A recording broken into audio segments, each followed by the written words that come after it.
Up to this point, we have discussed the three responsibilities that councils have in regards to their budget.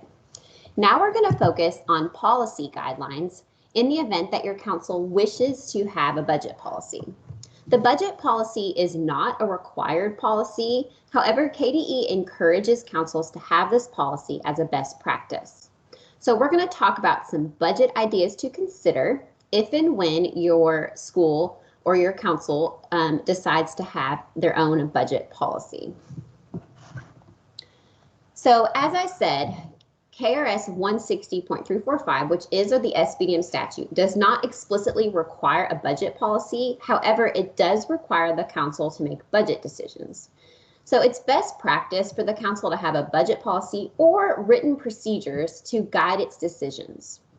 So here's some things to consider when developing a budget policy and establishing a budget development process.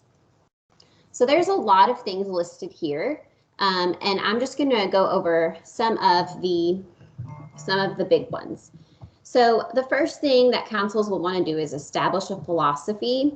All of our decisions are made based on student achievement. That could be an example, but when you have a philosophy that you can constantly be, kind of reminding yourself of, it will be easier to kind of make those decisions when it comes to the budget. Always use data analysis to make decisions so that you can back up the decision of why you should spend money in a certain way or on a certain thing when you have that data to back that up.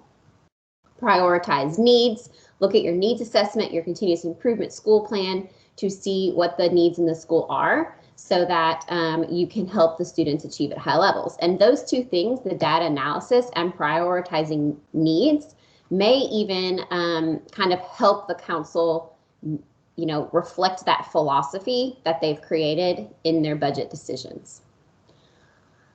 You want to always review all funds available for use by the council so that you make sure that you have enough funds to purchase the things that you are wanting to purchase. Establish clear roles of council members, committee, staff, and principal. The budget policy may also establish a budget request process. How do teachers request certain items? What's that process look like?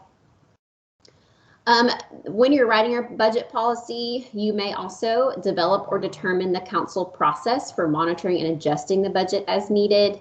Decide how the council will communicate decisions to all stakeholders.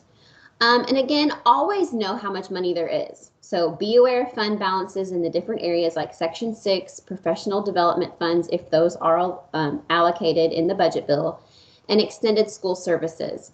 You never want to go in the red when it comes to the budget, so you always want to be aware of how much money there is before making big council budget decisions. So our next activity that we're going to do is you're going to see a sample budget policy for a high school, and you're going to review that policy. And then after reading the policy and looking through it, you're going to list several strengths of the policy and then some weaknesses of the policy. What was good about this policy that you found helpful or that you could maybe be interested in implementing in your own council's budget policy? And what are some things after reviewing this budget policy that you found kind of unclear or that you thought was not a good idea or was not good to have in a budget policy?